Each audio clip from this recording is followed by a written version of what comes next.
All right, big story today. The FBI is set to investigate its former director, James Comey, and former CIA Director John Brennan over their involvement in the Trump-Russia probe, according to sources at the Justice Department. Brennan is under investigation for lying to Congress, saying that he had nothing to do with the Steele dossier. Reports indicate that Brennan's top two CIA officers warned the director it's a conspiracy. But Brennan allegedly pushed hard for them to use the dossier as an argument in their report anyway. Now, as for Comey, reports say that he knew that the probe originally came from the Clinton campaign, and still allegedly used it to both smear and investigate President Trump, a story that the mainstream media ran with for 2 years. Watch this.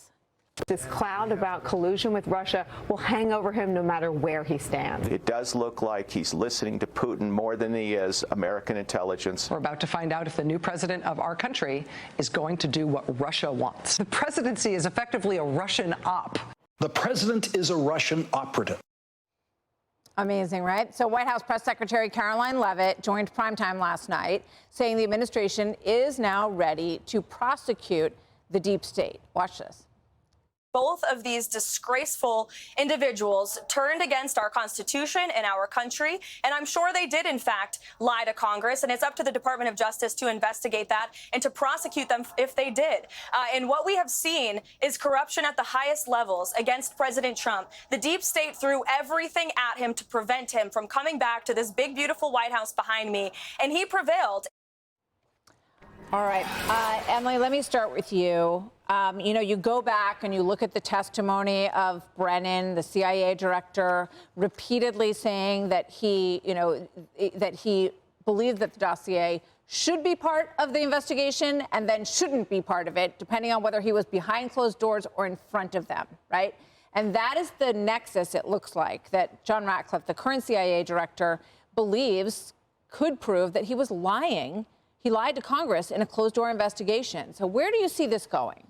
I see there being clearly grounds for an investigation. And I actually see, if I have faith in anyone, it's this administration to see it fully through. Now, we know that Comey, too, downplayed the reliance on the dossier and overstated the cooperation. And then, as you just said, Brennan essentially said, oh, we didn't rely on the dossier at all for that intelligence community assessment. But I was so disheartened as an American to read what has now been declassified in that page-and-a-half footnote, for example, talking about that the good Americans at the CIA and other intelligence apparati that said, look, we have low confidence.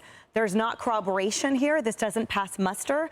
The credibility is poor. And yet to see that there was an insistence on including it in something that became paramount and drove a media just a vehicle, a public uproar vehicle that drove this narrative that was entirely false. It goes so much beyond politicization. But here legally, obviously, intent is key. Context matters. And precedent is real but rare. So I think, however, that the grounds, should all of these allegations prove to be true, with all of these corroborations, which, again, with this declassified information, certainly resoundingly support that, and these guys have a lot to answer for, because it seems like, indeed, they knowingly lied before Congress of exactly their involvement and exactly why and what drove them to include this falsities into something that became such a crux for our political theater. You know, Joe, I think about the media, and I think about Ben Rhodes, I believe it was, saying, we sort of look for this cycle between the press and what we have our folks saying who are in the inside, right? And it creates this nexus where everybody is believing this whole environment of this Russia collusion that really did fall apart under the Mueller investigation.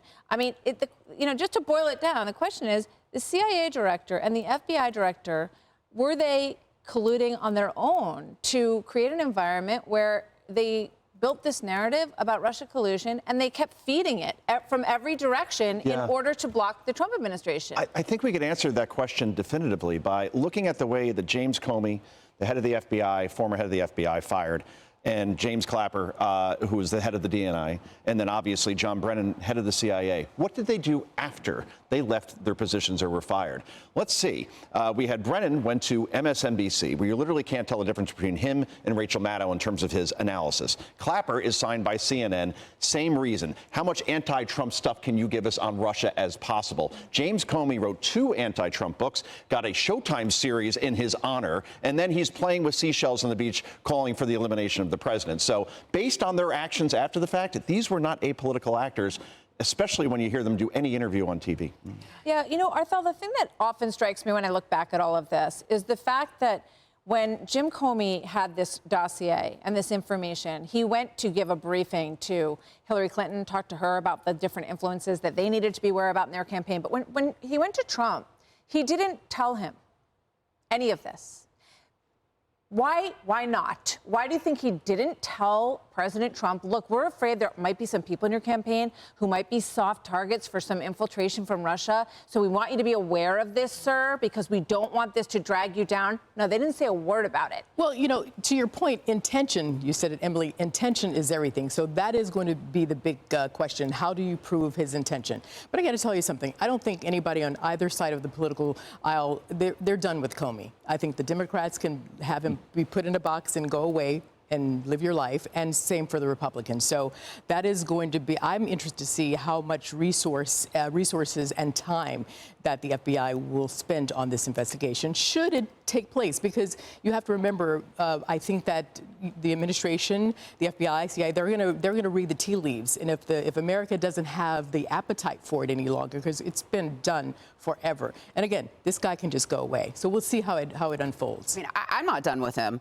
I think this is what you call poetic justice. For me, the corruption and the collusion all hinges. I think the clearest example of it is that January 6, 2017 Trump Tower meeting, when then FBI Director James Comey, as well as Brennan, briefed then President-elect Donald Trump about the salacious details of the dossier, because guess what? The media wouldn't publish it because they knew it was bunk, they knew it was bogus, and they needed that hook. And so James Comey briefed President-elect Donald Trump, and then that meeting was leaked to the press, gave the media the hook to publish the dossier in full, which then led to all this chaos.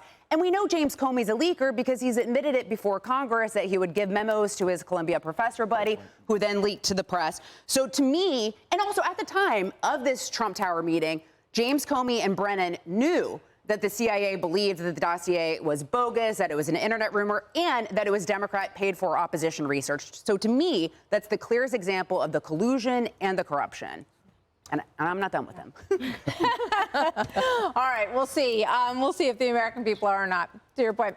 Hey everyone, I'm Emily Campagno. Catch me and my co-hosts Harris Faulkner and Kaylee McEnany on Outnumbered every weekday at 12 p.m. Eastern, or set your DVR.